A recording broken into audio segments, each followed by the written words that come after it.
Members, welcome to the meeting. We have a quorum. I call the meeting to order. Since the last meeting, we have not received or sent out any information paper. Now we have to first discuss the items for discussion at the next meeting. Please refer to CB bracket 4 500 stroke 12 to 13 bracket 01 and also CB bracket 4 500 stroke 12 to 13 bracket 02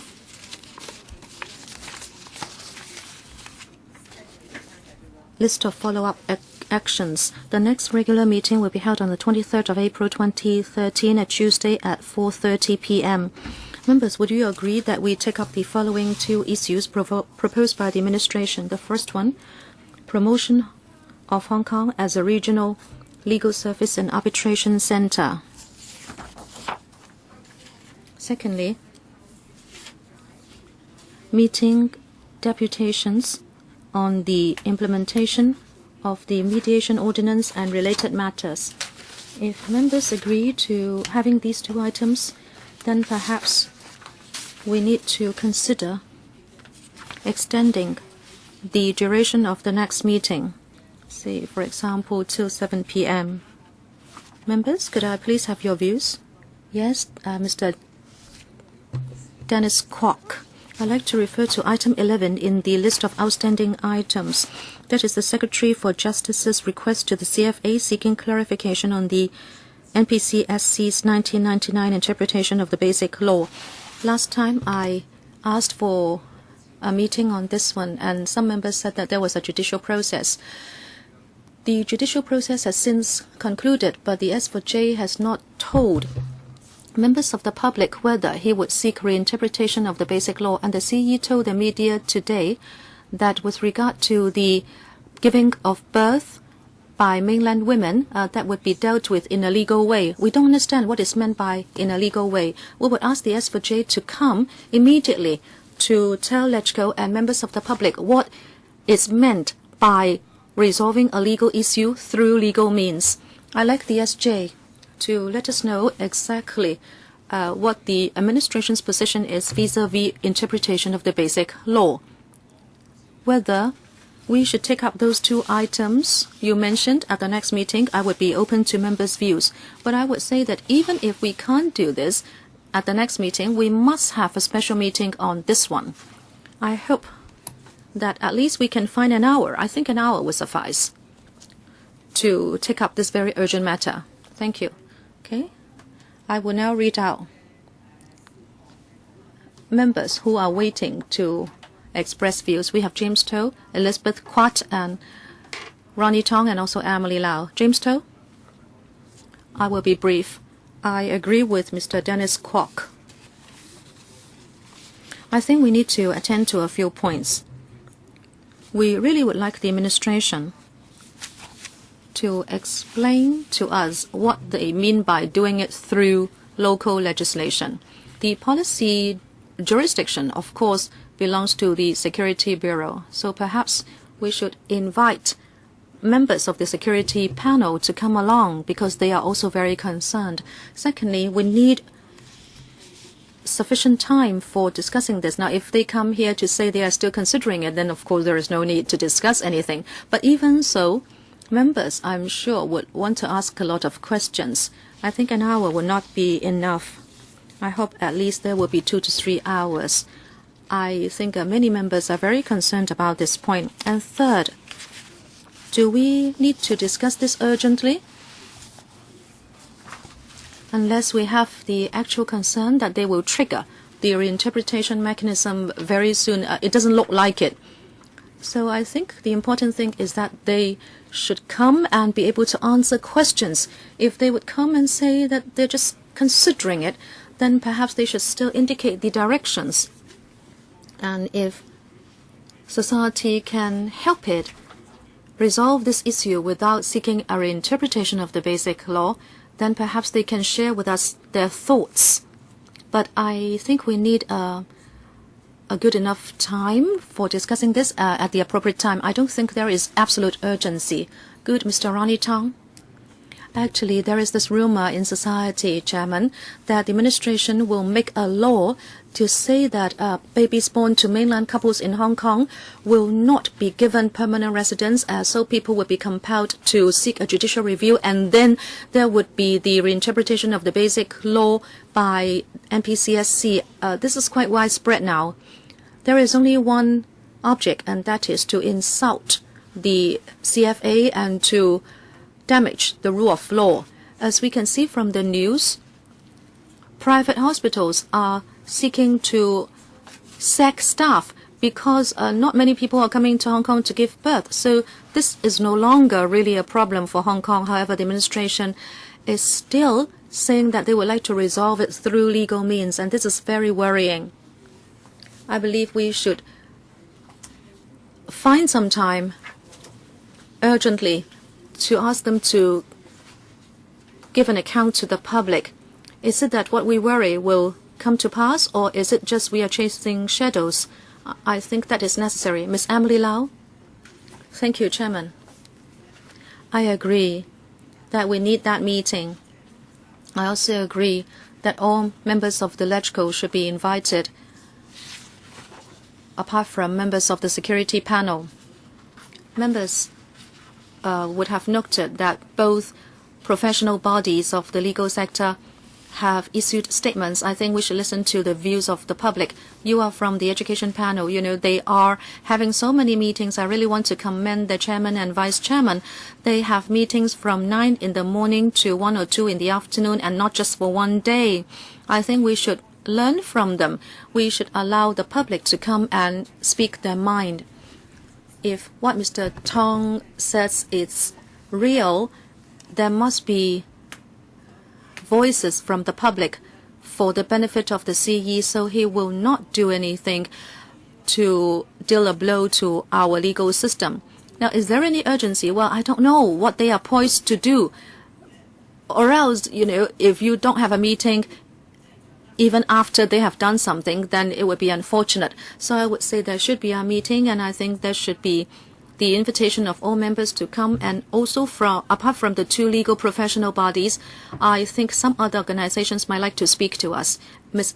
Elizabeth Quat. Chairman, on the 22nd of January, I issued a letter to request the panel to discuss the procedures for hearing sexual offense cases. The administration gave us 3 papers to explain the existing procedures, but it's obvious that from many organizations we know that the courts in protecting victims of sexual offenses so that they will not become a victim again, it's clear that the protection measures are not enough. I'd like the panel to consider listing this for the agenda for the next meeting or the meeting after next.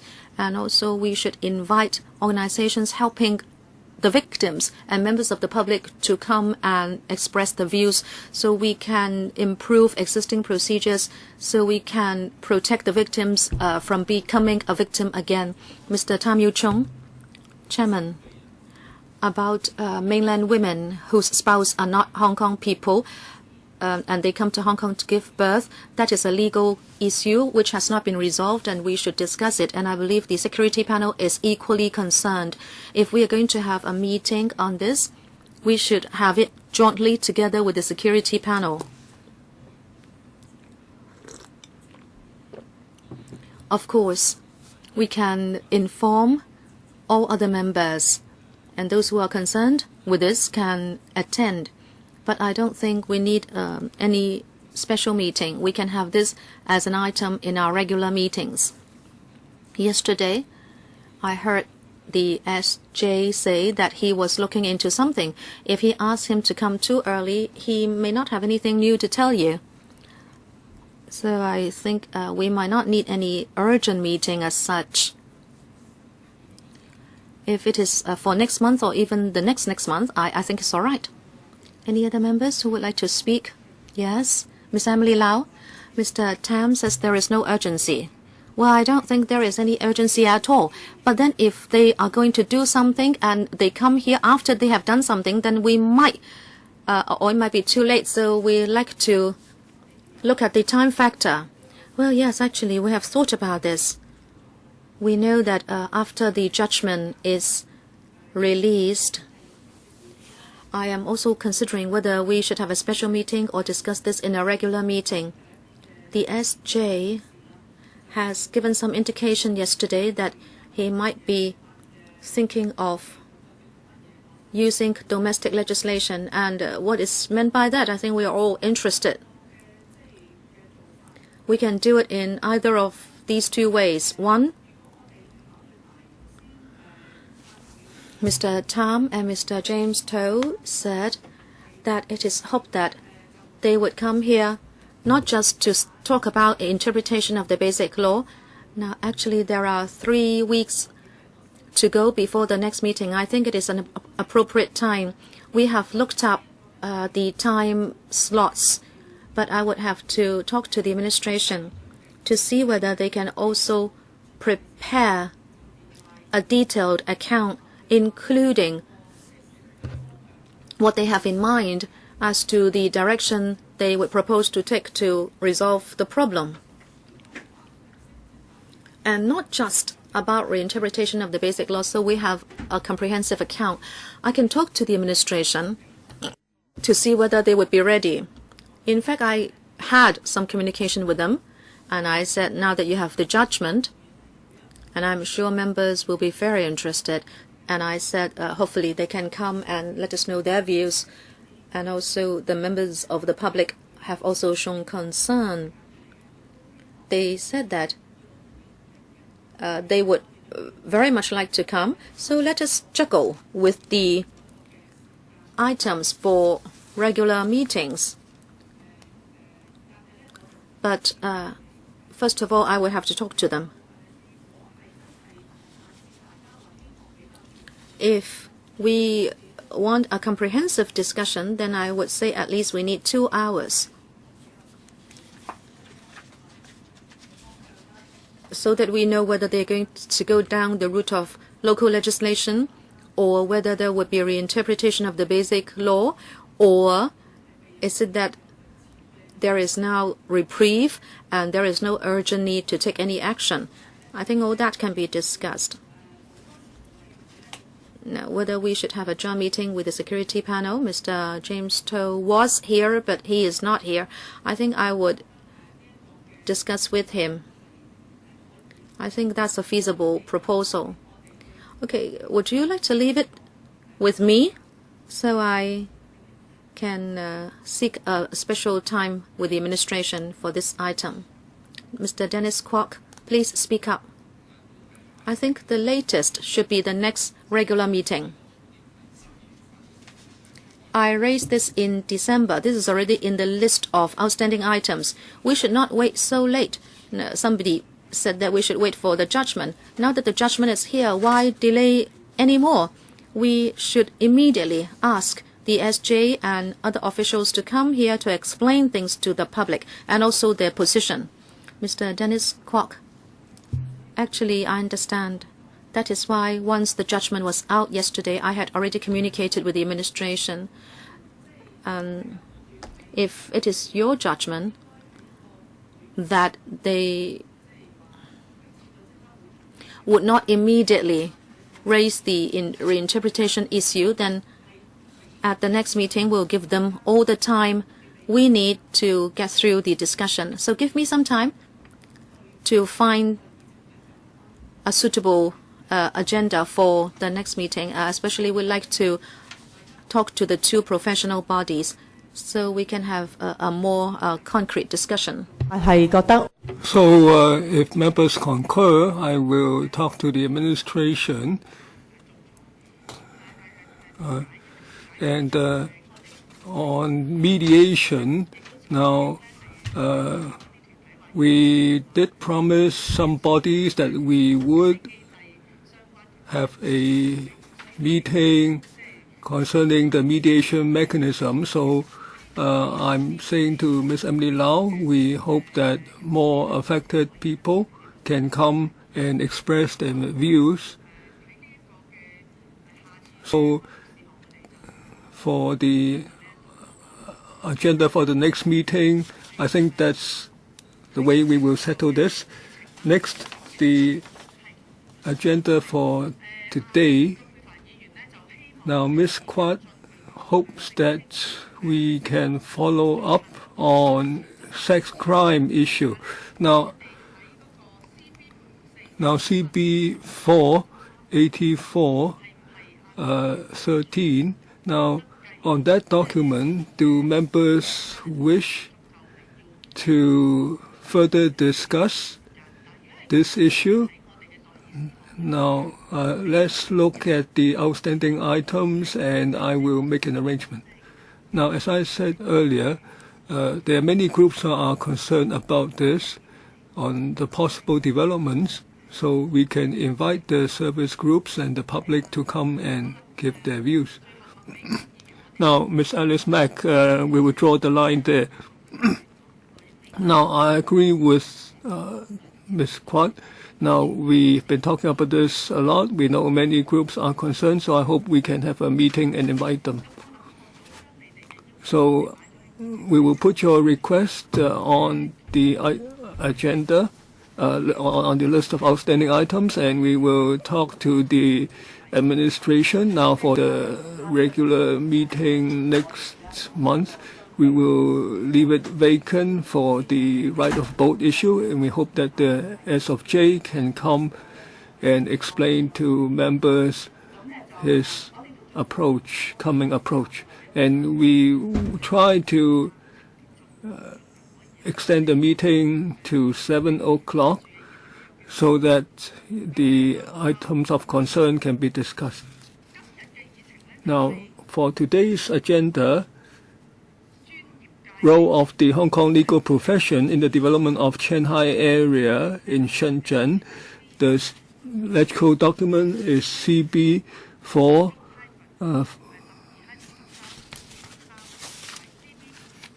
500 12 to 13 bracket 03 and CB 4 512 12 to 13 bracket 01.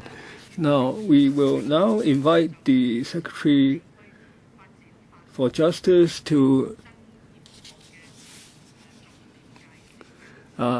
brief us on the topic, and we will invite the administration as well as the Law Society and Bar Association, and also the representative from the Hong Kong International Arbitration Center.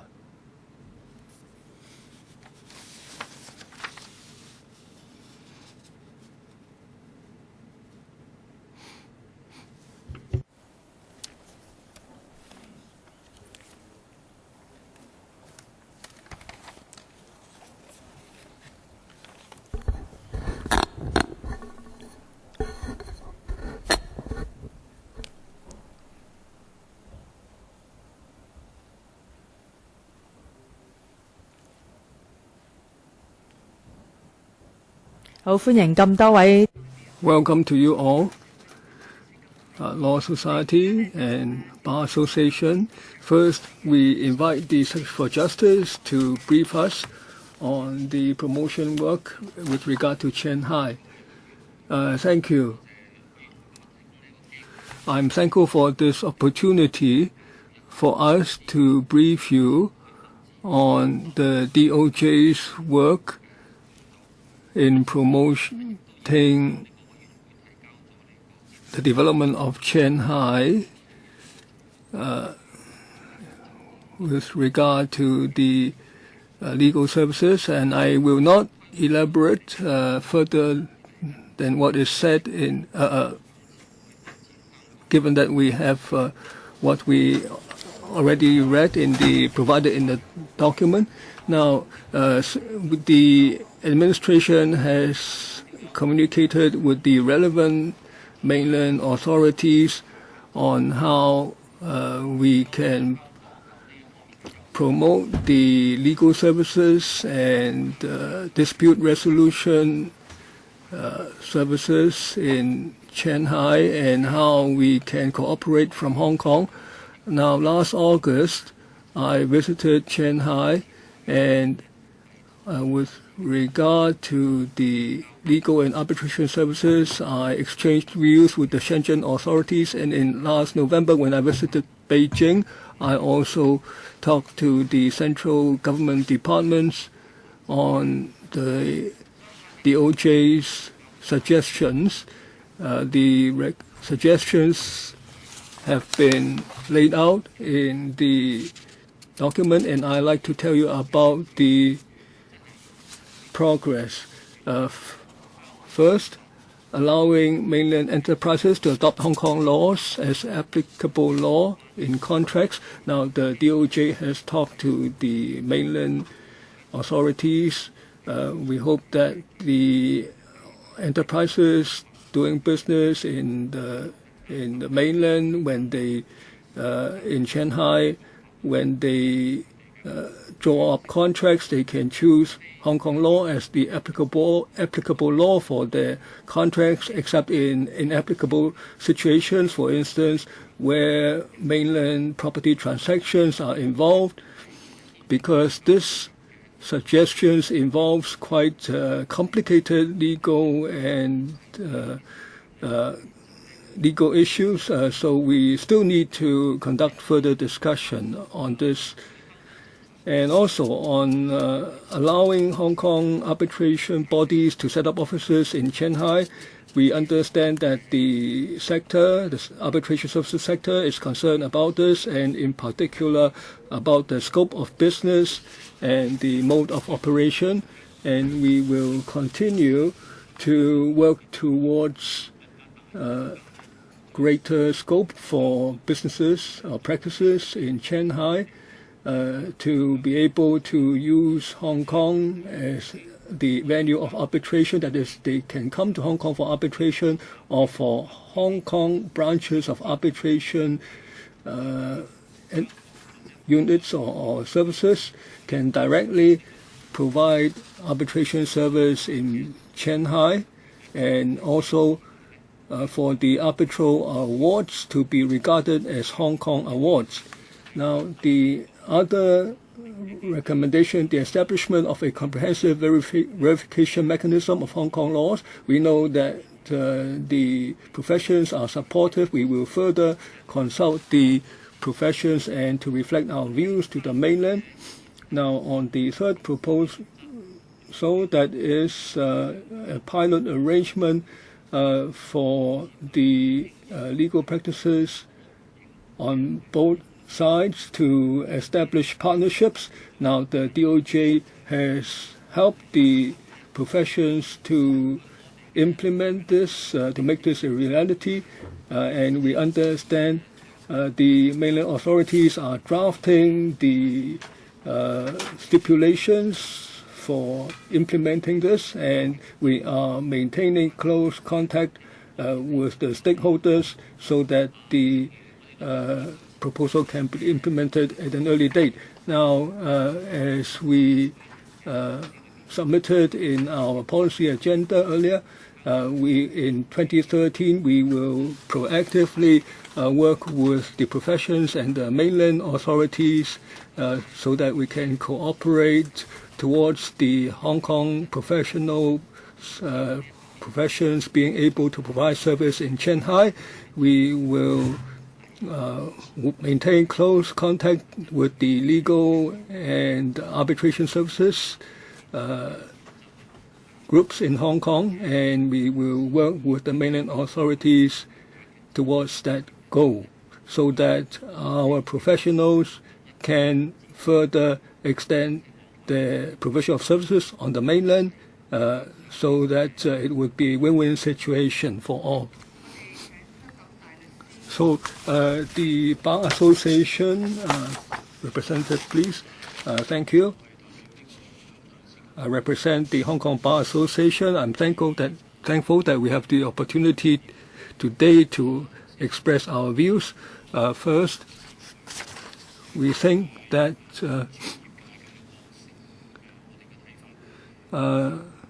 Well, regarding our views on the legal profession in Qianhai, the Secretary for Justice has already explained about the background, so I will not duplicate that. Now, I understand that Qianhai is to develop modern service industry. That is its main mission. So there are three aspects where we think the DOJ can help us. Firstly, to help us raise the scope of service provided by the Hong Kong legal professions. Now, the SFJ has already talked about that to some detail, and we will work with him so that these can be implemented early. Secondly, the DOJ can also help Hong Kong and Qianhai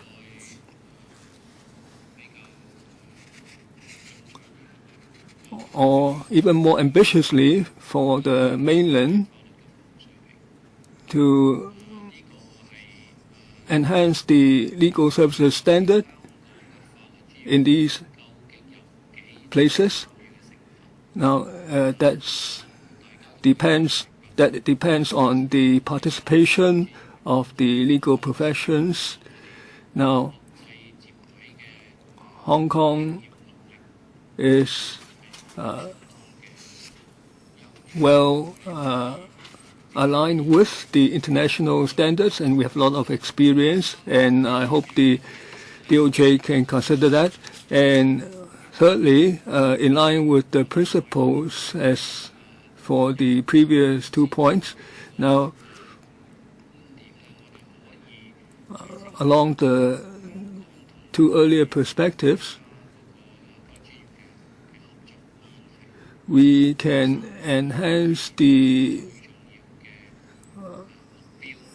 Justice Department on both sides of the boundary so that they can cooperate further, and we can work with the SOJ in that regard. I also like to mention about two difficulties as we see them. Firstly, Qianhai is still under planning, and we see that the priorities in the planning mainly rest on the finance industry. Now, in the mainland, if finance is top priority, funding and finance are the main considerations, then for the service professions, the participation would be relatively less. Now, I will invite the SAR government to take up the responsibility, because the SAR government regulates the banks and finance industry in Hong Kong. Last month when we went to Qianhai, the finance industry is a big part of the plan for Qianhai, and as for the legal professions, it's less than 10% from the funding perspective. Now, so the legal professional cannot do that much. But I like to say that if this is for the development of modern service industries, then it should not be confined to financial services. And legal services, of course, should not be forgotten. It is a very important part. From this angle, I believe other panels and other government departments should be aware that actually the financial sector, when it goes into Qianhai to do investment, it must have regard for complementary services, especially legal services. Well, I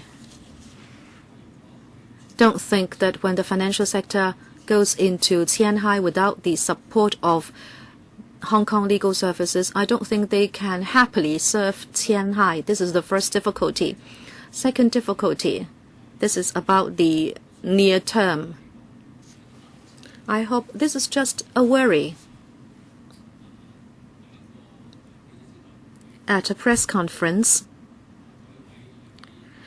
the Law Reform Commission spokesman said that the Hong Kong legal profession is a little sensitive, that it might be a small issue regarding the development of Qianhai. I don't think this should be part of the national policy. The media reports, or actually they were in Mei-fun, were such that it was about Hong Kong lawyers. It was in general terms. It was not talking about any particular branch of the legal sector in Hong Kong. It's just said Hong Kong lawyers. I don't know how that should be interpreted, but I hope this concern or worry of mine should not be a big problem. I hope the DOJ can help us reflect our views. We are not a sensitive profession. We are just a professional which can also promote the development of Qianhai. This is what I like to say. As to what the S4J said a moment ago, I believe the SJ has already done a huge lot, and we will work with him. Thank you, Mr. Andrew Mack. Next, can we invite the Vice President of the Law Society of Hong Kong, Mr. Ambrose Lam, to speak? Thank you, Chairman, for inviting the Law Society to come here to talk about how we view the development of legal services in Qianhai. 2 years ago, when the Qianhai policy was made, we have already set up a Qianhai working group.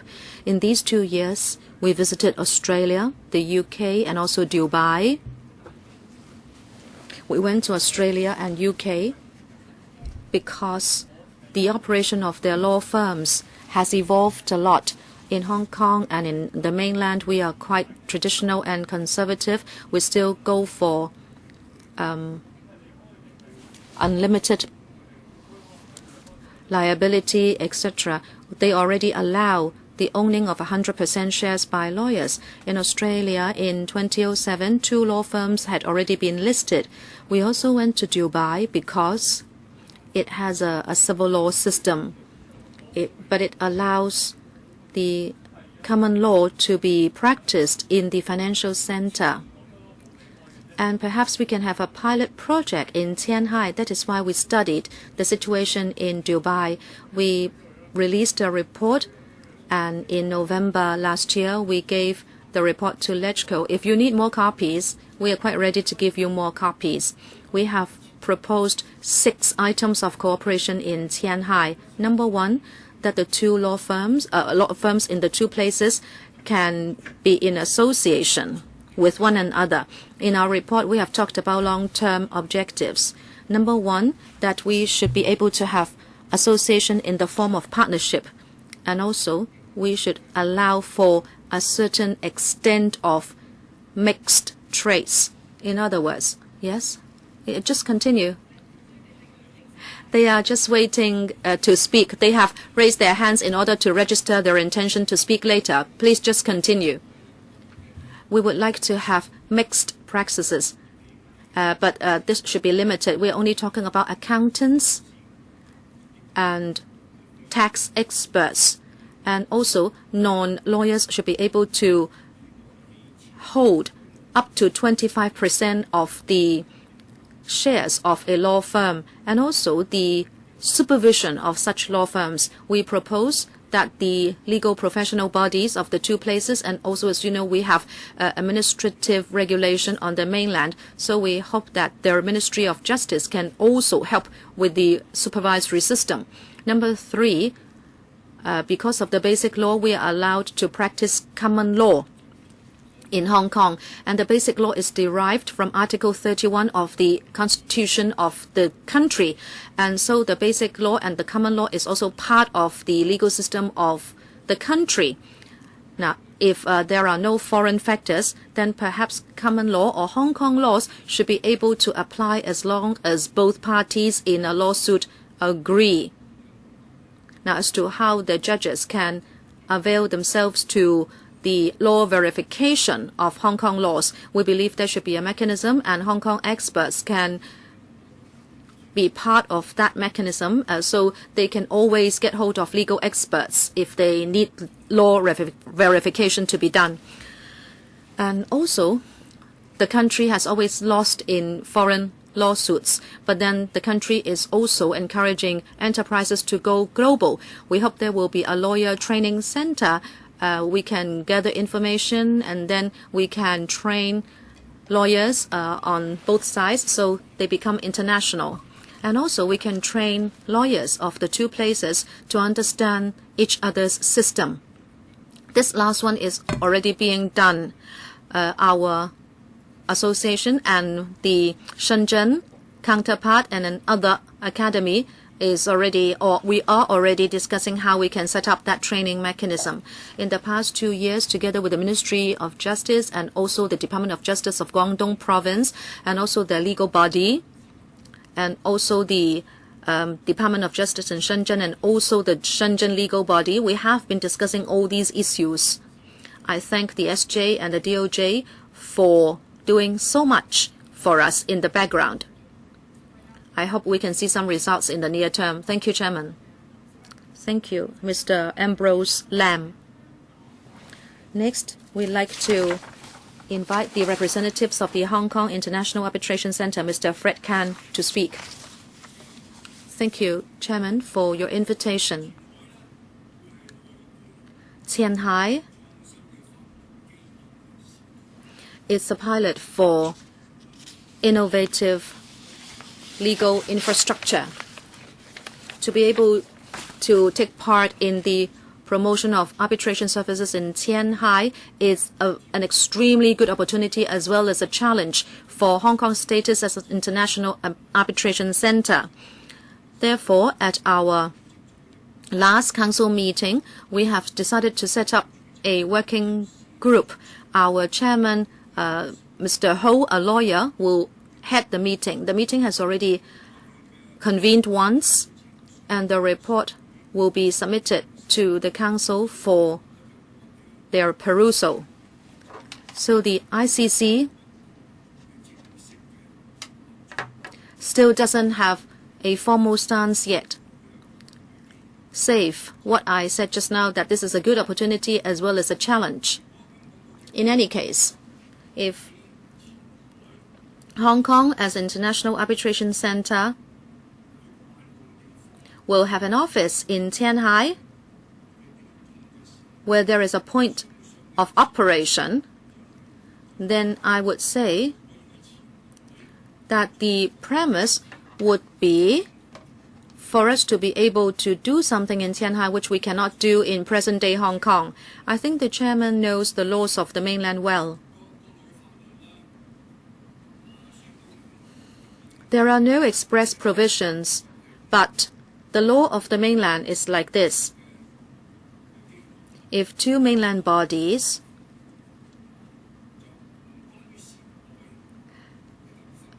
are not involved in any disputes involving any foreign practice, then there cannot be arbitration outside China.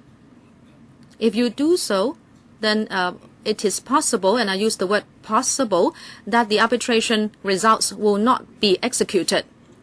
Therefore, if Qianhai can be a pilot, so the international or Hong Kong arbitration system can be introduced in Qianhai to help resolve matters or disputes, whether it is intra-territorial or extraterritorial, it would mean a step forward for us. We would like to see that done. But as I said, the ICC in Hong Kong now doesn't have our formal stance yet. I hope when we have a firm stance on the matter, we can come here to explain that to the chairman again. Thank you, Mr. Kan. Just now, Mr. Ambrose Lam mentioned a report. We would very much like to have sight of it. We would like to make reference to it if you can give us a copy. Now it's time for members to ask questions. I have seen 5 members: Ng Leung Sing, Chong Kwok Pen, Ronnie Tong, Chen Kam Lam, and Dennis Kwok, and also Paul Chair. 6 members. Each will be given 4 minutes. First of all, Ng Leung Sing. Thank you, Chairman. The 12th Five-Year Plan allows Qianhai, Hong Kong, and Macau to enter into a new phase of cooperation. I think that is an opportunity. A legal professional said that financial services would go in first. Indeed, that is provided for in black and white. There is a particular paragraph in that plan. And on behalf of the financial services sector, I thank the country for supporting the sector in Hong Kong. The Hong Kong Financial Center needs a bigger pie. Please do not occupy Central. Allow us to reclaim more land. So on this issue of Qianhai and the role for the legal sector, now since the financial sector needs legal services, I'm sure the two will cooperate. We will need the legal profession to help us with compliance, in also taking out loans, etc. My question is, I have heard that some legal professionals have already liaised with the Department of Justice in Shenzhen.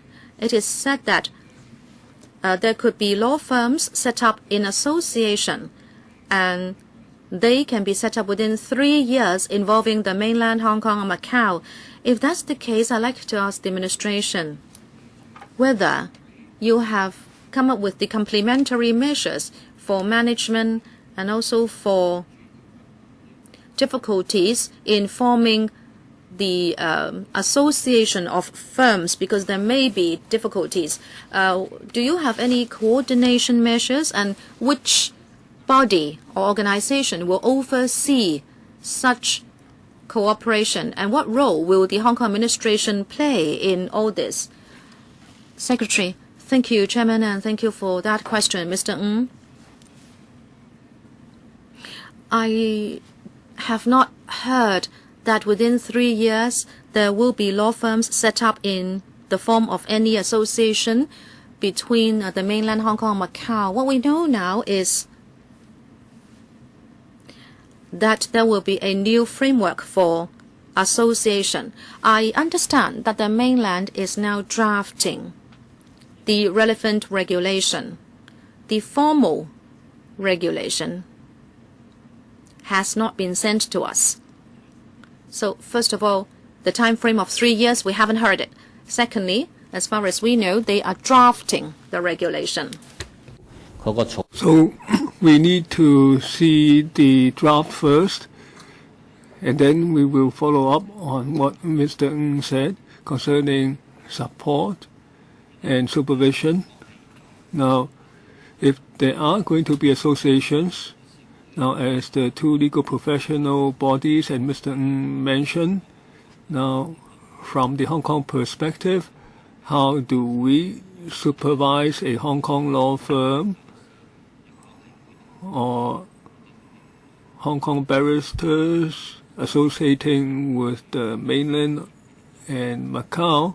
Whatever the particulars, there will be regulatory issues which will be our concern.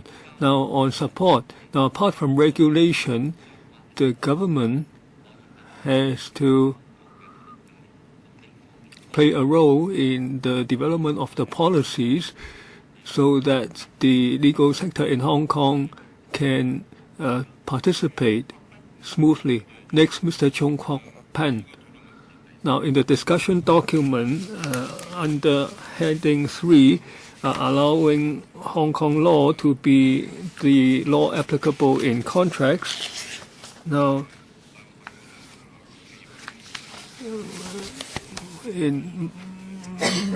usually foreign enterprises or Hong Kong enterprises would choose Hong Kong law if they can in Qianhai. Now, if in contracts, now if they chose Hong Kong law, will that be only applicable in Qianhai? Once outside Qianhai, in other parts of the mainland, how will this arrangement apply? Secretary? Now, our thinking right now, if I may elaborate, is that the mainland's thinking is that commercial activities in Qianhai will use mainland law, and then they will have a special court to deal with commercial disputes. Now, our proposal is that under this system, that they allow a pilot policy implementation so that within Qianhai, when enterprises conduct commercial activities, whether they are mainland enterprises or foreign enterprises, or as Mr. Ken mentioned, the FIE type enterprises. Now, so long as they conduct business activities in Qianhai and they sign a business agreement in Qianhai, that they would be allowed greater scope to choose Hong Kong law as the law regulating the contract. And then the next step, as mentioned in our document, is that after Hong Kong law is used, they may not go to the courts in a dispute. They may choose arbitration, and they can then either choose to come to Hong Kong for arbitration, or they can be allowed to go through the arbitration process in Qianhai with a Hong Kong arbitration service provider. In other words, that there would be greater choice in the mechanism, and we think that this would be welcome to mainland and Hong Kong and foreign enterprises, and they will be more confident investing in Qianhai. Mr. Ronnie Tong, now we are glad to see that the development in Qianhai will bring opportunities for the legal sector in Hong Kong, but I think the issue is more complicated than the Secretary of Justice represented. Now, under our system, now any person can agree to use Hong Kong law, but is that the case in the mainland? Now, is internationalization in mainland such that anyone can enter into a contract that draws on extraterritorial law, including Hong Kong law? I don't know whether that can be done. Now, also when business people in Qianhai agree on Hong Kong law being applied to their contract, if we cannot provide a convenient arbitration service, it would be no use. So they have to come to Hong Kong for the legal proceedings, and they can arbitrate in Hong Kong, but that's not much help. Now, as for Jay said that there should be an arbitration center set up. I think that's a good idea, but mainland authorities should recognize that this special arbitration center in the mainland, a center by Hong Kong people, it can be recognized in its awards and implemented or executed. Now, it's already difficult for Hong Kong arbitration awards to be executed on the mainland, and it will be even more difficult for arbitral awards in the mainland to be executed.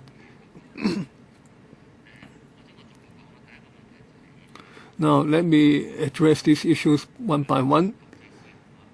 Now, on the Hong Kong private law or dispute principles, how do we choose foreign law as the applicable law? Now, I'm not an expert on Chinese law, but as I understand it, under the existing Chinese contract law, the principle in the case of legal disputes is not that different from that in common law. That is, they allow it, yes. Now, in the latest version of their contract law and the civic procedures law, they do state that, of course, the circumstances are not entirely the same as ours, but the basic principles are not that different from ours. And also, as Mr. Ronnie Tong said, this is not simple, and it's to be recognized. And we mentioned in the document that this involves complex legal and policy issues. So we need more time to discuss with the relevant authorities in the mainland. But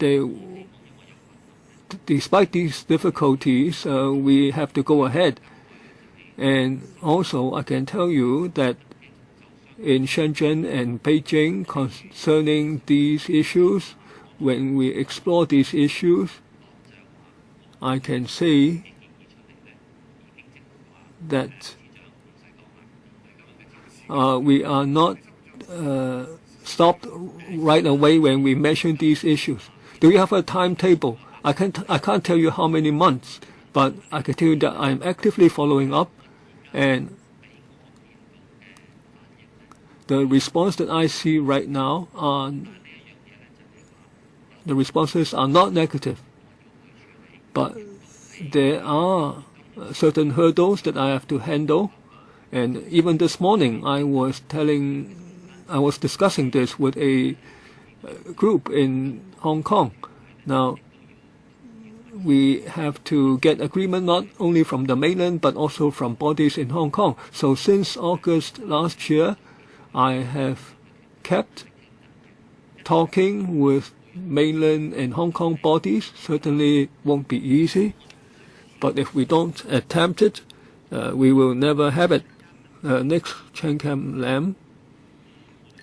Chairman, we welcome the SAR government and the mainland authorities concerning the development of Qianhai.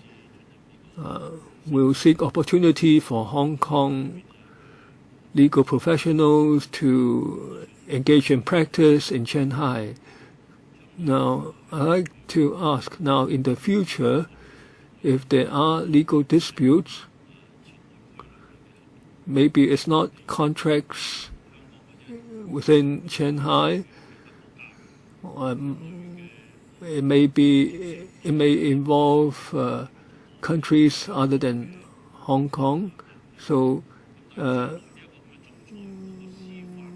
now, it may be Hong Kong law, but the legal procedures concerned, will they be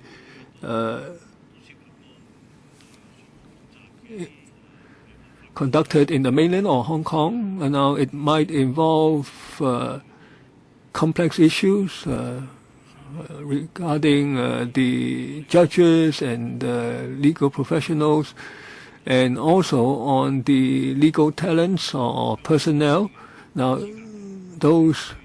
there are some people who are qualified in Hong Kong, and some have mainland legal qualifications. How many lawyers are there with these qualifications? And then there may be lawyers who are qualified on both sides on the boundary, or no. So do we have figures on the legal talent pool available? The Secretary? Thank you. Now, in the proposals concerning the proposals that I mentioned, I'd like to clarify a bit. Now, on the pilot arrangement concept, now, so it would be first Qianhai and then maybe also Nansha. Now, right now, these are only our proposals that we hope to see implemented.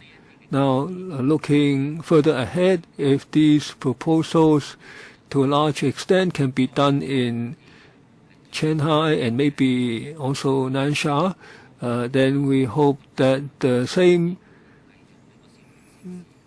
arrangements can be implemented in other parts of Guangdong province, also on a pilot basis. Now, beyond that, it's difficult to say, but right now we are focusing on Qianhai and Nansha. We hope to work on the pilot basis. Now, as for the legal talents, I think the figures may have to be provided by the two legal professional bodies, but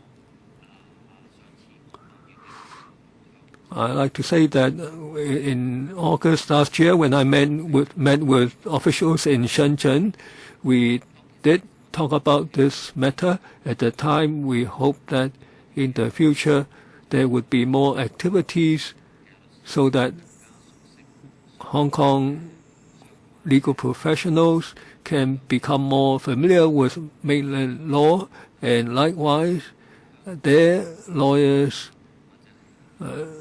hopefully would know more about Hong Kong law and culture. So we will engage in these training efforts. Legal professional bodies. I'd like to supplement that Qianhai is trying to become a international financial services center, and as reported in the press, they want to engage in financial services such as asset management. And so I think the law firms in Hong Kong, there are not that many of them who are competent in this regard. Now, if there are opportunities available in Qianhai, Hong Kong law firms can seek foreign partners so that they can become more international in character. Now, I can also supply some information.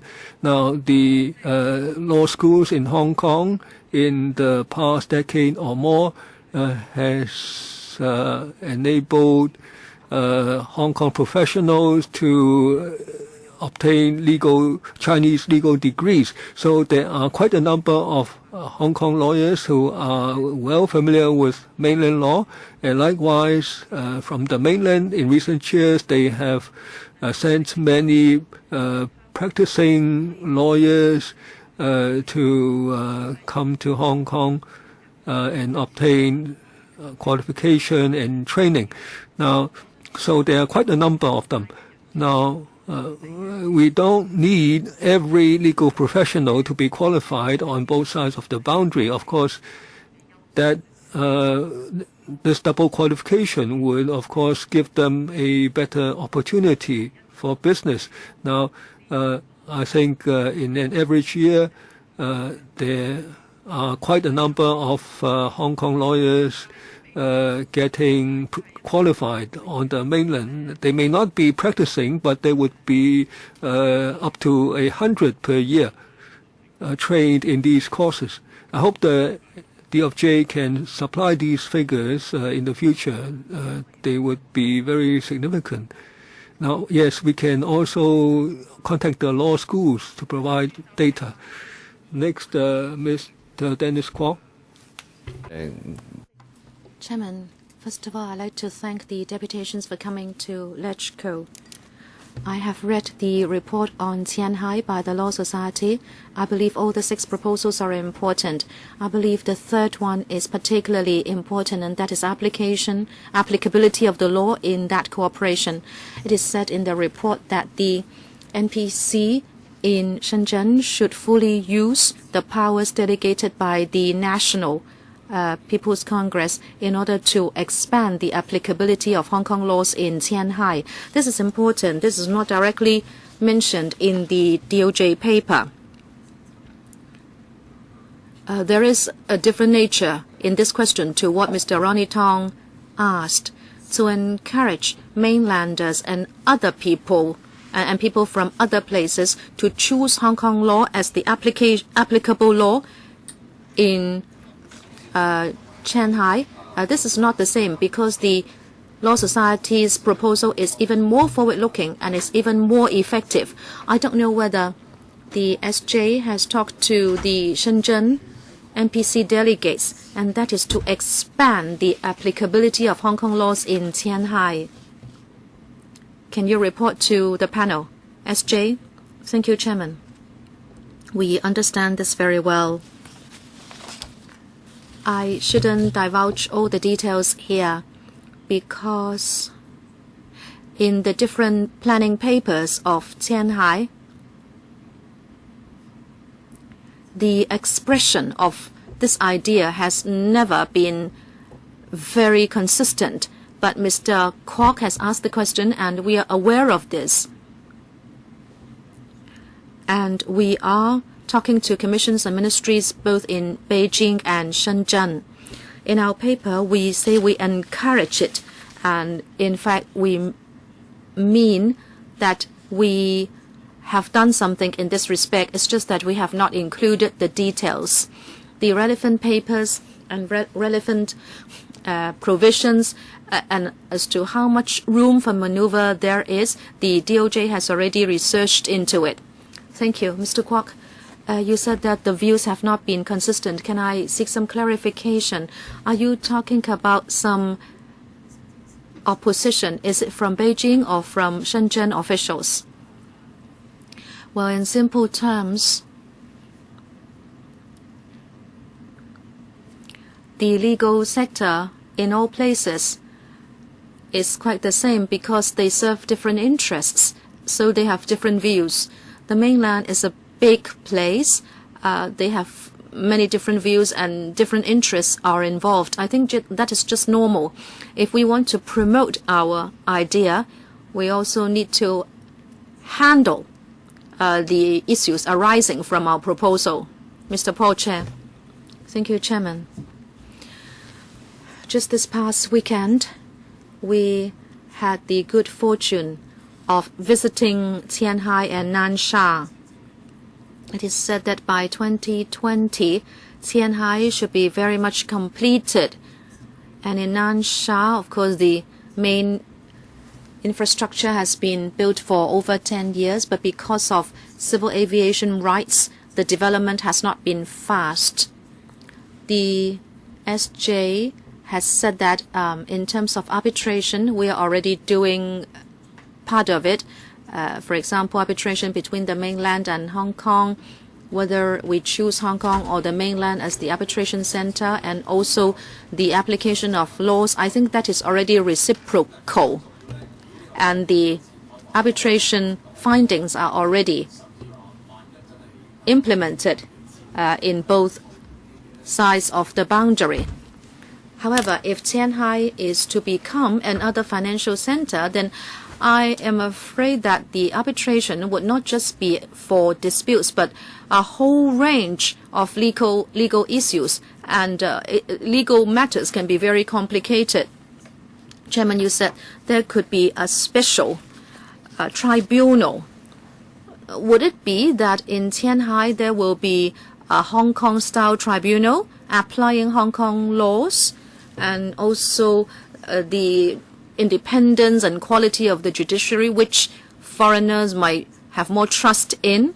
And also, we don't only need laws to tackle financial disputes. Now, what about the SFC or a similar party to SFC?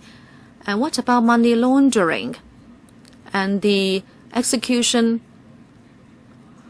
of orders, including injunctions? So how can you allow Qianhai to be a trusted financial center like Hong Kong? Have you thought about all this? What kind of thinking do you have? I know there are the good wishes, but I think we are progressing very slowly. And in fact, is Qianhai going to be a possibility? What kind of scale, what kind of operation are we talking about? SJ? Thank you. I think what Mr. Chair said is very much different from what we we're saying, frankly, the special tribunal being thought about by the mainland is, as we said in para 6. That is the special tribunal to be set up to deal with commercial disputes. This is in accordance with the civil procedures of the mainland. This is what the mainland proposed. Our proposal is that since Qianhai will be regulated by mainland laws, it is called a special zone in a special zone. But at least the DOJ never said that Qianhai should be a replica of Hong Kong. We never thought about it that way. What we do is to make use of the pilot scheme they already have, and as administration, how we can assist the Hong Kong Legal and Arbitration Service to develop and promote their business in Qianhai and Nansha. Now, of course, we hope that while we do this, we can facilitate the mutual development of Hong Kong, Nansha, and Qianhai. We never said that Qianhai should be a replica of Hong Kong, and we would not require the Qianhai courts or the special tribunal to follow the mode of operation of Hong Kong courts. That is why we have said that we should consider allowing them more room for using Hong Kong laws, and if there are disputes, that Hong Kong arbitration services should apply. That is the direction we want to take. Mr. Leung Kwok Hong, Chairman, but if one of the parties wants to use Hong Kong law, then who will dictate what laws will apply?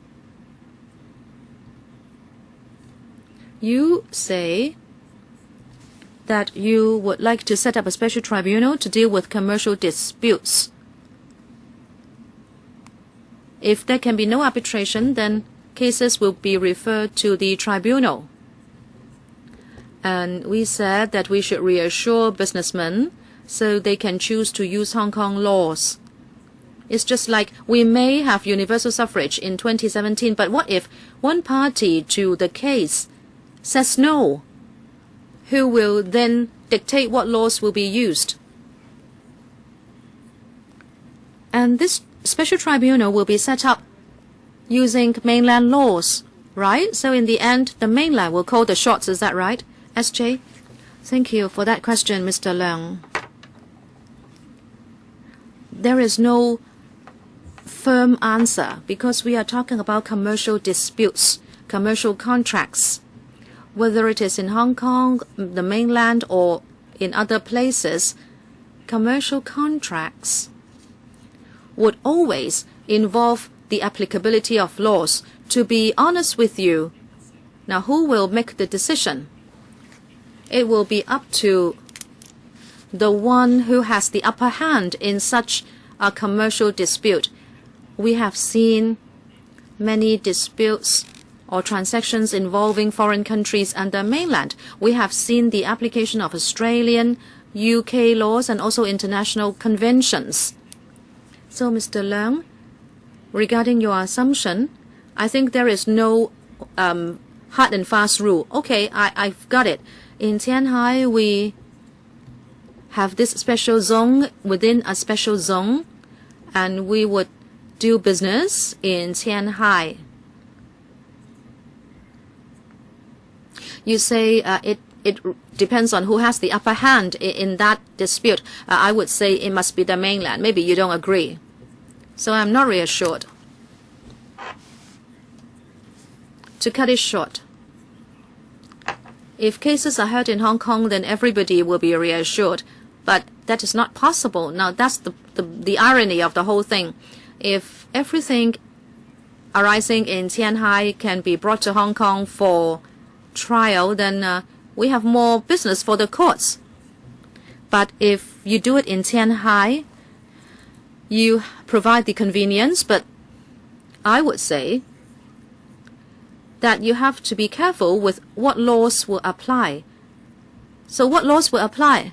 SJ? Allow me to digress a little. They are still using mainland laws.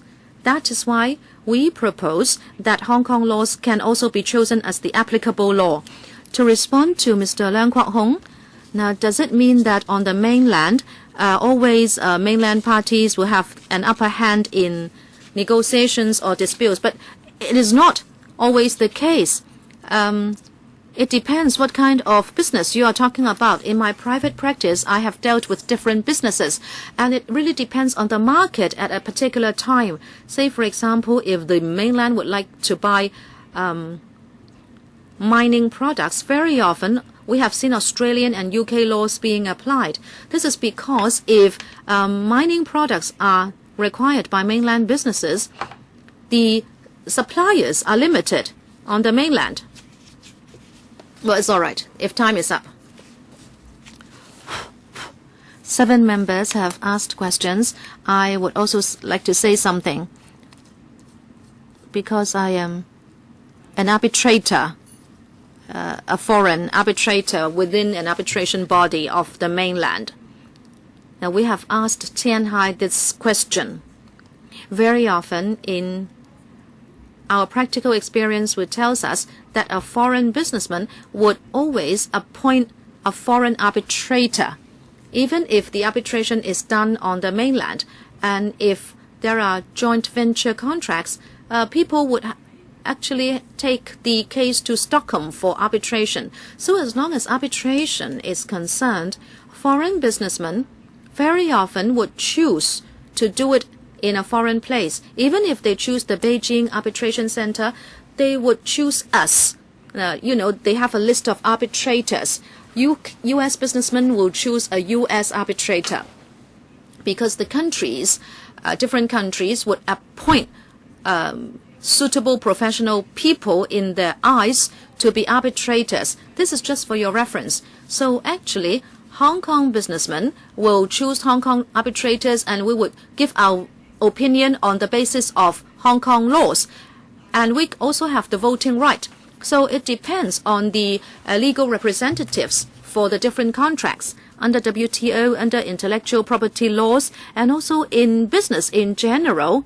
I have also read court rulings. Very often they would directly quote WTO articles. So it depends on the actual need. The SJ can continue to strive for us for the application of Hong Kong laws. But then I can see that practicing lawyers on the mainland, when it comes to business and international issues, they are quite willing.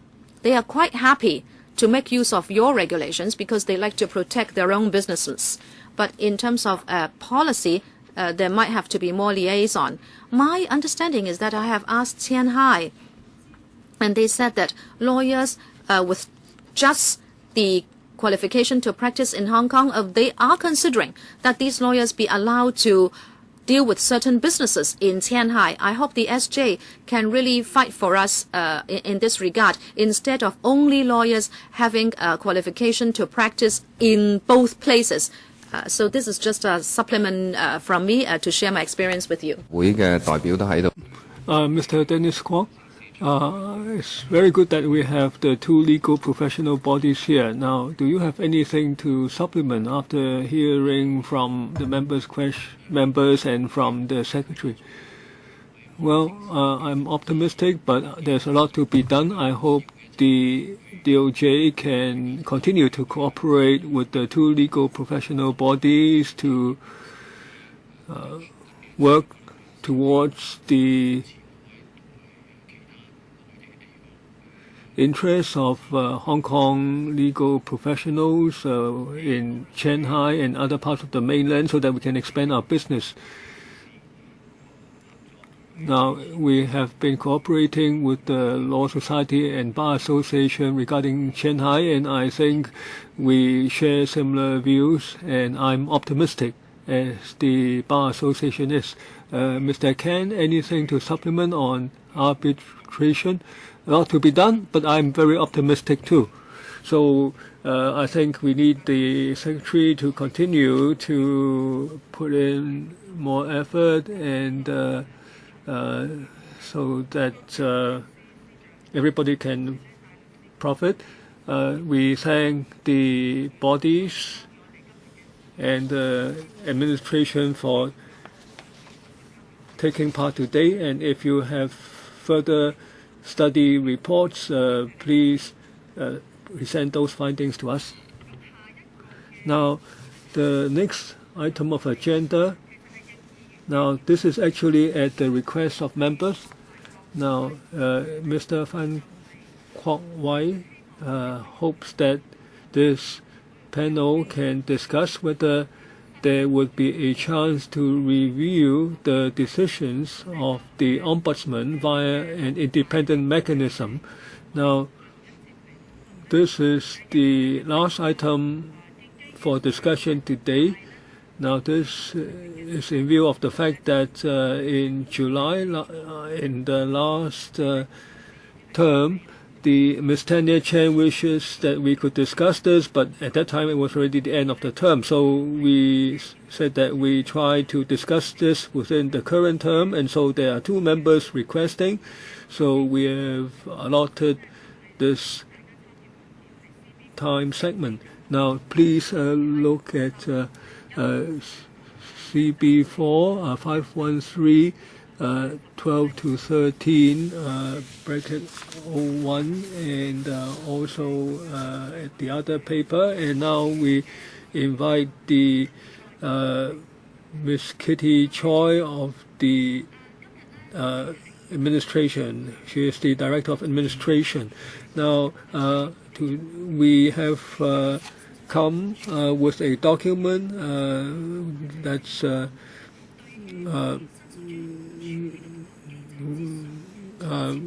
in association with the Ombudsman. We are presenting a document, so we are presenting our views on this proposal for independent mechanism.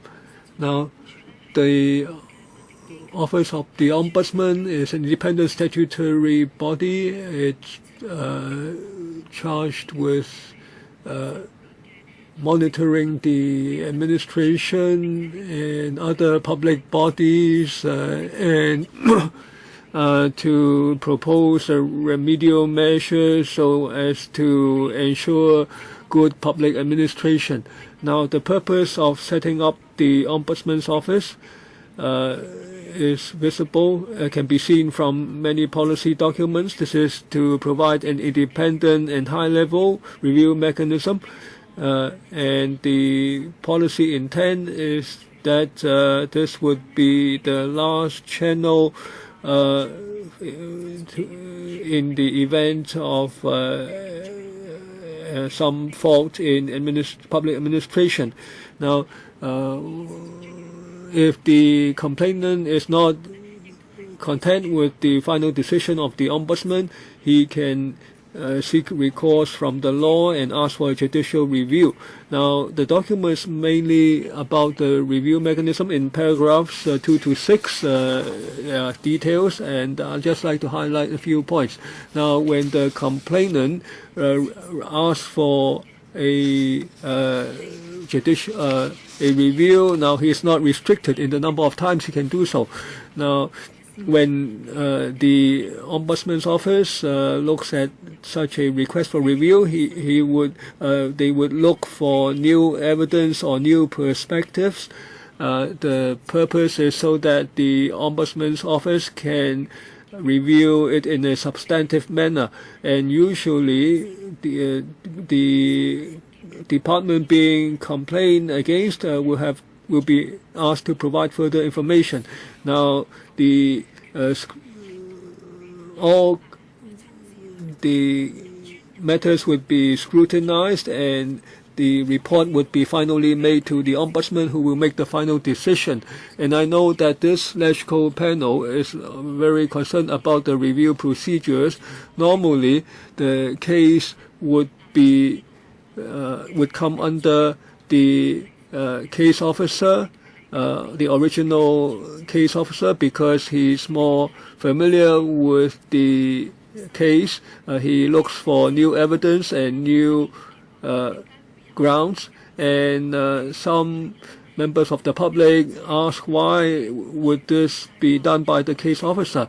Now, according to the Ombudsman's office, this is so that the case officer, being more familiar with the particulars, can handle the case more quickly. Now, according to the Ombudsman's office, now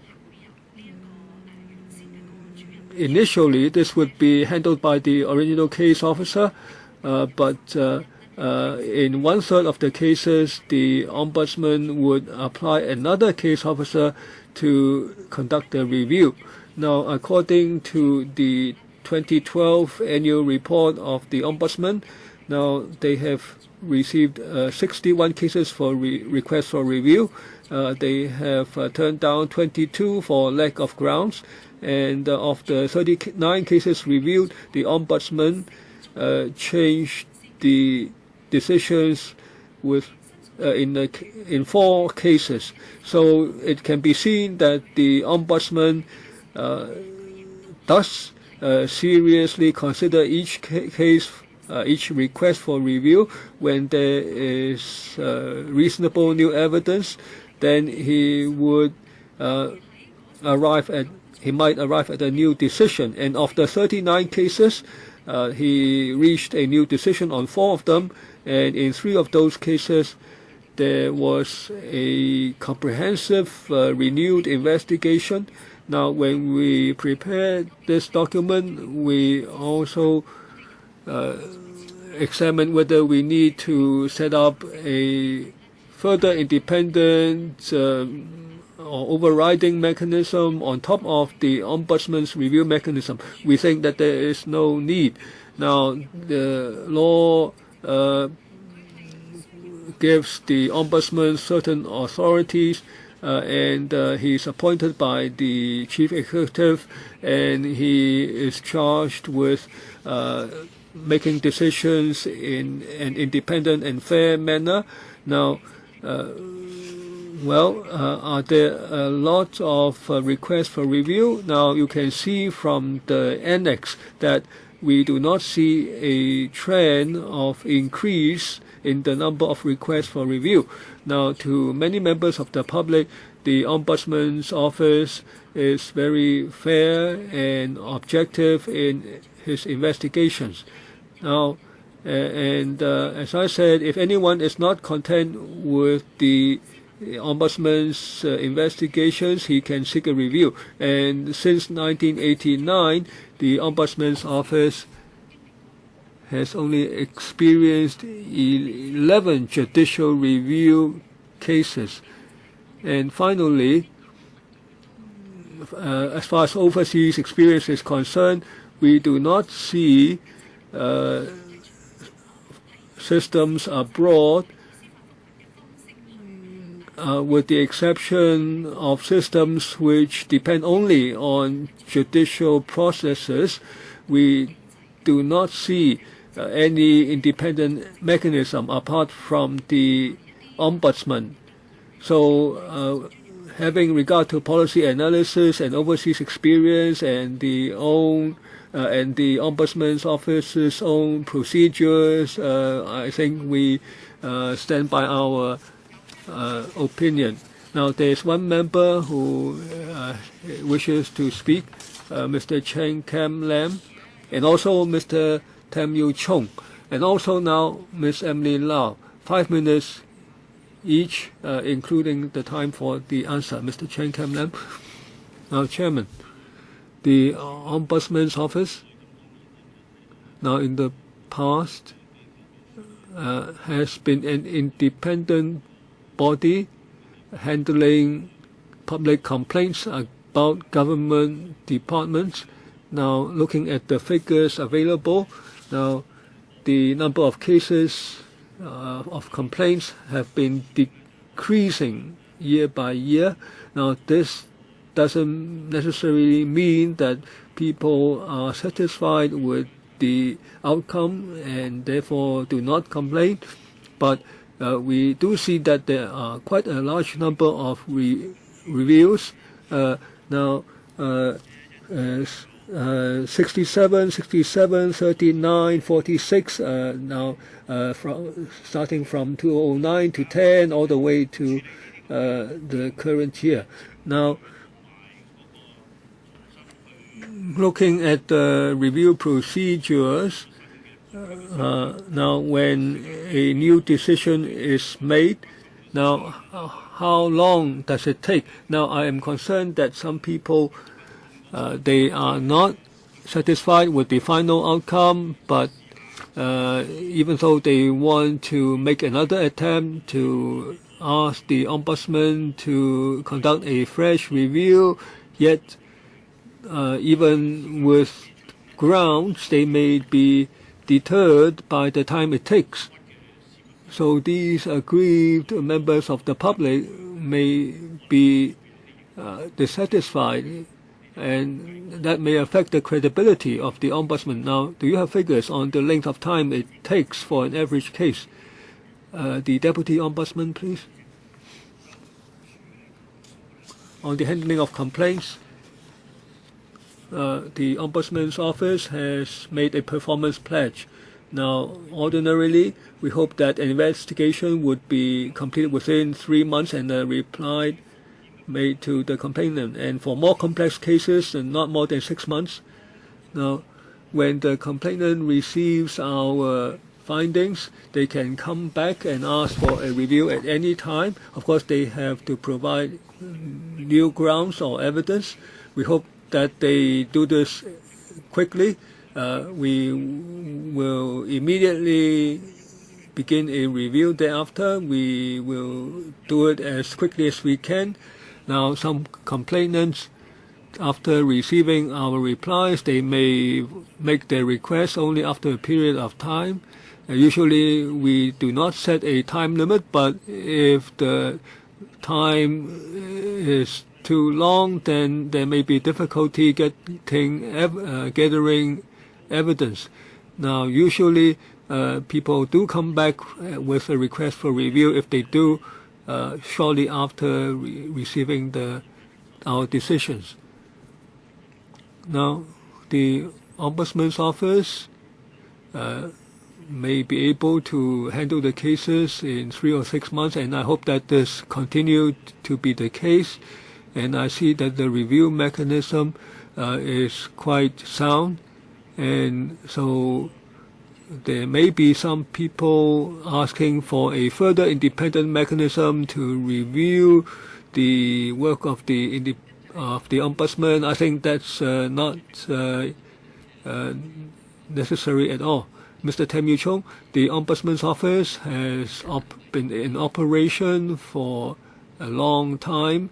They do their work in a serious manner, and the complainant may not always be happy with the conclusion by the Ombudsman, but this cannot be helped because every complainant may not think the same way. He thinks that he is fully on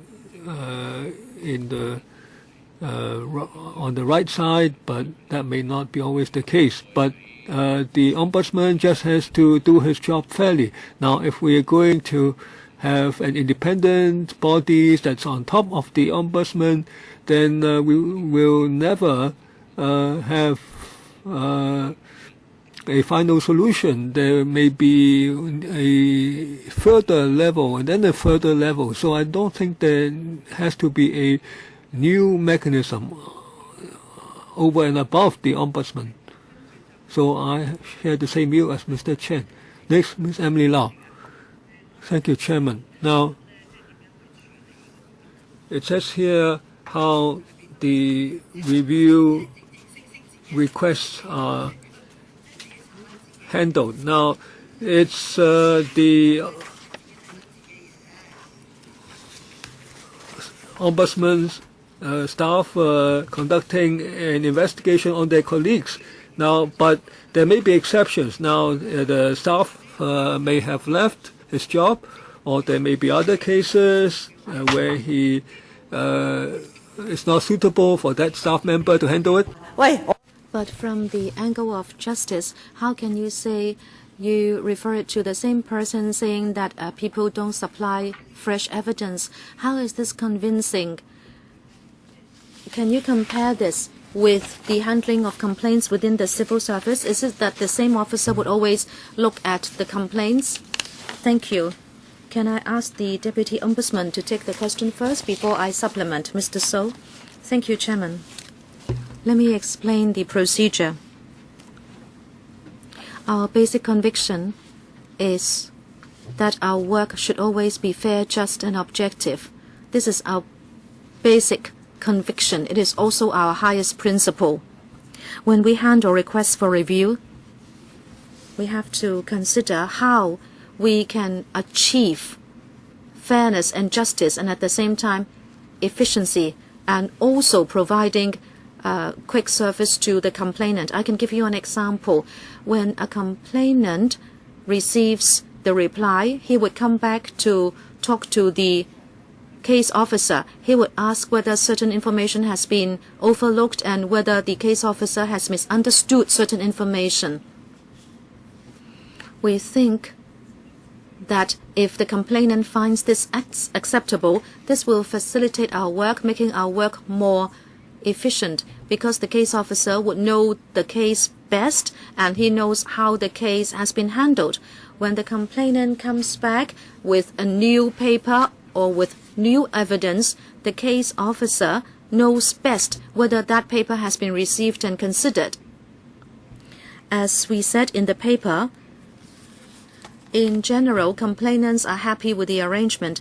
In other words, the original case officer will be also handling the request for review, and this will not fly in the face of the principle of fairness, justice, and objectivity. And the complainant usually has no objection. If you assign a fresh case officer, then perhaps we will not achieve the best results. Just now, as the Director of Administration said, we should look at the best interest in every case. Experience shows that about a third of the cases have been assigned a fresh case officer. Ms. Lau asked why in actual circumstances. Say, for example, the complainant may request a fresh case officer, thinking that the case officer was opinionated and there was a lack of trust, that there was tension already in the relationship. And also there are other more specific reasons that the case officer, for example, has been assigned other duties and will tell the complainant that another case officer will be assigned. If the complainant finds this satisfactory, that will be done. So we do not apply any hard and fast rule. We just want to adhere to the highest principle, and that is cases must be handled impartially, that there must also be fairness, justice, and objectivity. I can add, yes, Director, I'd like to reiterate that the so-called review must be based on evidence. And in a case summary, the evidence and the justifications must be stated and analyzed. And also the Office of the Ombudsman must publish annual reports. So there is a high degree of transparency. As was said, all review cases, no matter the final findings, would go to the Ombudsman himself for a decision. Whether the request for review is not accepted because there is no evidence, and whether a new conclusion should be arrived at, all that would go to the Ombudsman himself. Chairman, I don't know how the Ombudsman can decide whether a case is concluded because he himself has not done any investigation. Does it mean that if he questions a certain case, can he conduct the investigation himself?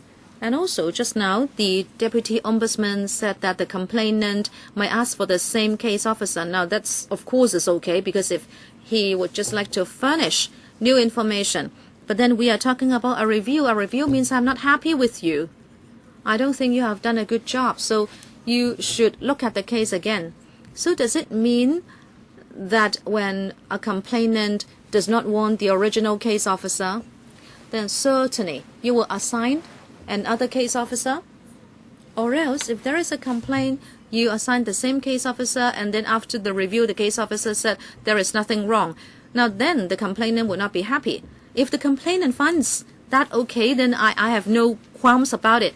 But if the complainant is not happy and he wants another investigation, then doesn't mean that you will certainly assign another officer. And also, when the ombudsman reads a report, how can he say he doesn't accept the report? I have not looked at the figures. For how many times has the ombudsman said that he would not accept the report? Can you tell me the number of times?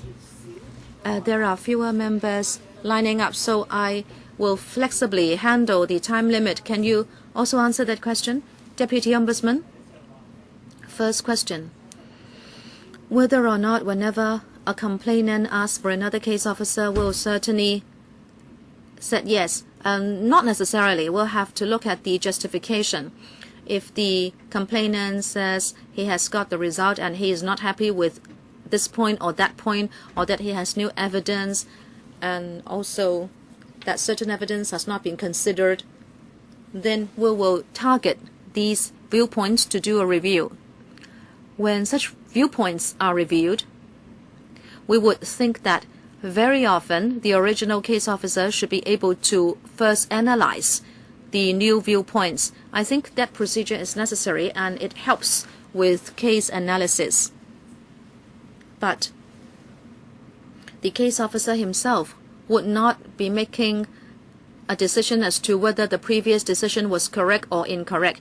He would just have to lay out the new evidence and viewpoints and juxtapose it against the work he has done before and submit it to his supervisors. And as the paper says, he will be vetted by the CIO and the relevant AOMB or DOMB to see whether the new evidence has really been sufficiently considered and whether a different conclusion should be made. This is not something that the case officer himself can decide upon. He must state whether he has considered those viewpoints before and whether he has reached a different view. Then he submits it to his supervisors. It is only after layers of vetting will a decision be made as to whether the organization complained against should be contacted for more information. Very often, if there are new evidence and new viewpoints, we would conduct further and more in-depth investigation. We would also collect more information in order to arrive at a new conclusion or to arrive at a decision to uphold the original decision. So in simple terms, the case officer himself, even if he is assigned to first analyze a review request, it is not up to him to make a proposal or make a decision. There will be layers and layers of vetting. Ms. Choi?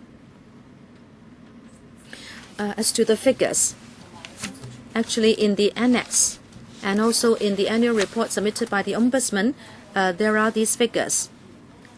In 2011, there are 61 requests for review. The declined cases, in other words, that the Ombudsman Office is of the view that there are no viewpoints, no new evidence, there are 22 of such. In other words, 39 cases have been reviewed. This is in the right-hand column in this table. And as I said in my introductory report, 4 out of these 39, after a review, have had the original decision varied. In other words, we should have confidence in this review mechanism. Next, Mr. Chen Kin-po. Thank you, Chairman.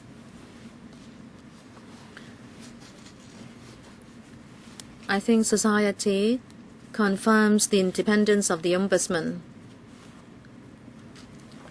I can see that the Ombudsman has been forthcoming in criticizing the government if the government commits a mistake. And also if you look around the whole world, there is no extra layer to review the work of such an organization. So I don't think it is necessary. Okay, I myself would like to ask certain questions. This is put on the agenda because some members of the public are not happy with the system. Under the present mechanism, I think you can indeed reconsider paras 9 and 10 of the paper. Para 9. I have highlighted the same question. I understand this will allow for more efficiency of work. In fact, I know that when I have handled complaints for public bodies, very often they would assign the original case officer to do the review. But if this can be improved upon, and if resources permit, you should at least have another colleague working alongside the original case officer, because this is a matter of perception. This is a complaint already. If you assign the same case officer to a request for review, perhaps the complainant would be inhibited. If you say the original case officer is helpful because he has followed the case all along, then perhaps there should be another officer working alongside this case officer, so the review would be done or conducted in a more objective manner. Again, as I said, this is a matter of perception, because if the original case officer would also write the report for the review for the Ombudsman's consideration, well, I think you should reconsider this. And I'd like to know, finally, who should be the one making the final ultimate decision to decline a request for review? Is it the Ombudsman himself? Who would do the turning down of the request decision? Thank you, Chairman.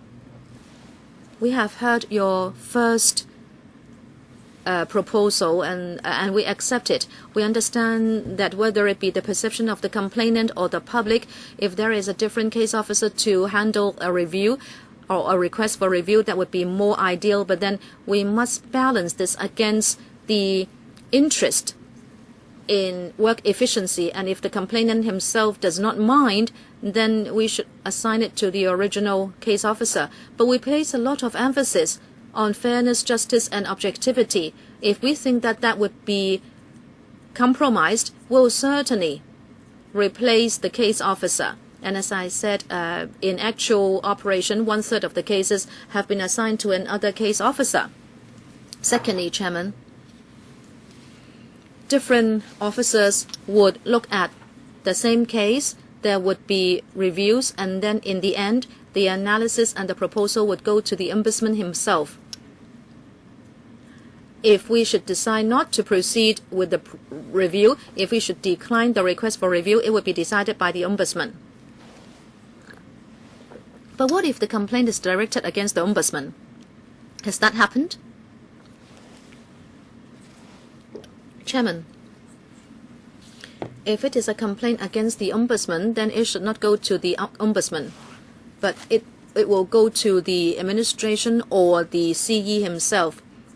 But information at hand does not show that there have been such complaints. I'm not aware that there are such complaints. Are there more questions? Yes? Ng Leung Sing? I raised my hand. Maybe you missed me. Sorry, and also Mr. Yu Si Wing. Okay. Mr. Ng Leung Sing? Is it my turn? Yes. I have read the paper, and I like to express my views. Para 12. That if we compare ourselves with the UK, Australia, New Zealand, and Sweden, they also have such an organization to handle complaints against maladministration by the administration, and they invariably call it the Ombudsman. Now, some members may have misunderstood that public body or department might be acquainted with the Ombudsman's office, or they may have some sympathy So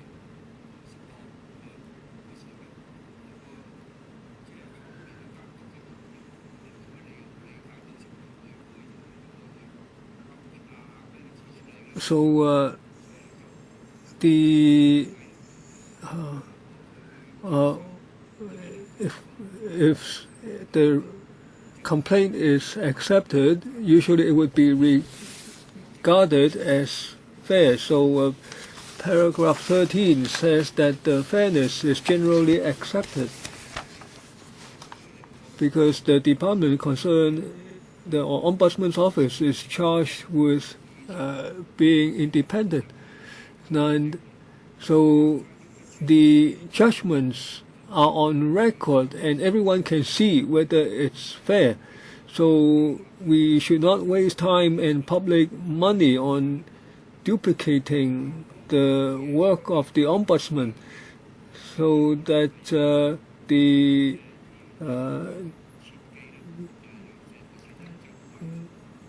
there's a lot of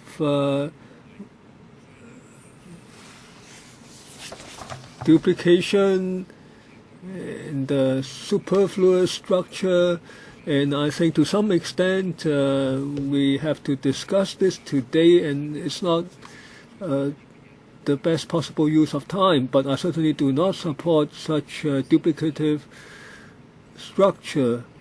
Next, Mr. Yu Si Wing. Now looking at the figures, now in the past year, the Ombudsman's office received over 5,000 cases. Now there were 81 requests for review. That's 1 point something %. So the figure seems to be rather stable, and it seems that the Ombudsman's office has done reasonable work, and there is a mechanism to handle reviews. Now, if we see substantial changes in the figures, and if the percentage is significant, then we need to take a second look. Right now, there is no need for an independent body to be superimposed on the existing review mechanism. But I also think that the workflow can be reviewed when cases come to the Ombudsman and his office. People can understand more about the process, and so there won't be misunderstanding. Next, Mr. Ma Fengkuo. Now, looking at the document, now the concern was raised in the last term, but I don't quite understand the letter. It says that in reviewing the cases, he was deeply concerned about some of the Ombudsman's decisions. Now, I don't understand how he came to such concerns. And also, the document says that since 1989, when the Ombudsman's office was established in 1989, there were a certain number of cases for review, and how many cases were the original decisions overturned. Now, it's not just members from the last term, it's also Mr. Feng Kwok Wai of this term. Now, thank you. I thank Mr. Ma for his question. Now, for the number of judicial review cases since 1989, I will leave that to the Ombudsman's office. Now, as for the case of the complainant referred to, now at the time the administration was not present, so I cannot answer Mr. Ma's question, because we only we were only alerted when we saw this letter, Chairman, please do not use up my time. Well, you have time today. Do you have a follow-up question? Because Ms. Choi said that she was not present. Also, the number of judicial review. Now, of those 11 cases, only 3. In only 3 of those cases was permission for review granted by the court. Now, of those 3 where permission for review was granted, the court in every case agreed with the Ombudsman's decision. Now, I don't see the grounds for an additional mechanism being set up to review the reviews. Now, even back then, Ms. Tanya Chan's request was not backed up by sufficient grounds. Now, I am not convinced by the document that we need to have an independent or additional mechanism or body. Now, let me supplement a little. Now, on the complainants, now they wrote to several members, and they may have continued to write to members during the current term, so the members concerned followed up on the matter. Final member to speak, Mr. Chen Kam Lam. Now,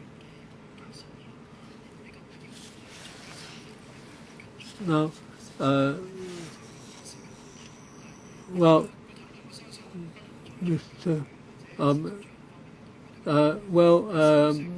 it involved my colleague, Ms. Tanya Chen, so we do need to review matters from time to time, and maybe the outcome is that we will follow the established mechanism, but it's no waste of time that we discuss this because the public would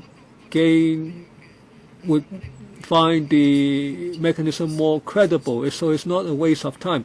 Now, many members have received complaints, sometimes against the Ombudsman, sometimes against ICAC, etc. And Ms. Tanya Chen is an elected councillor. She was just doing her job and voicing the complaints that she received. Now,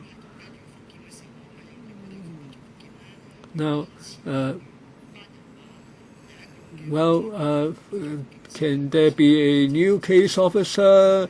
Can there be a new mechanism to look at the issue? Now, these are logically arguable by members of the public or by electoral members. Now, I have been a student of comparative public administration. I know that there are few jurisdictions which have an independent mechanism apart from the Ombudsman's office. Now, there may be judicial review under common law, and in other legal systems, there are so-called administrative tribunals.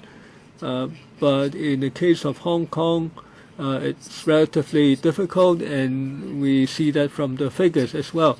Now, just to supplement some information, now the members of the public who complain are very smart. If they know that is the original case officer, then they will ask for another case officer to conduct the review, and they know that they can do that. So I think the members of the public have noted that. And also Ms. Tanya Chen has asked me to relate the point about the definition of the complainant or the aggrieved person. Now, the definition used to be quite narrow. Now, the aggrieved party now has a broader definition, and I understand that the Ombudsman has made some adjustments in this regard. So I think these discussions are helpful for protecting the basic rights of the public and for enhancing the efficiency of the civil service. So it's in the interest of the public, and it's not a waste of time for members. So I think we've had an ample discussion, and the administration has heard our views. So I declare the meeting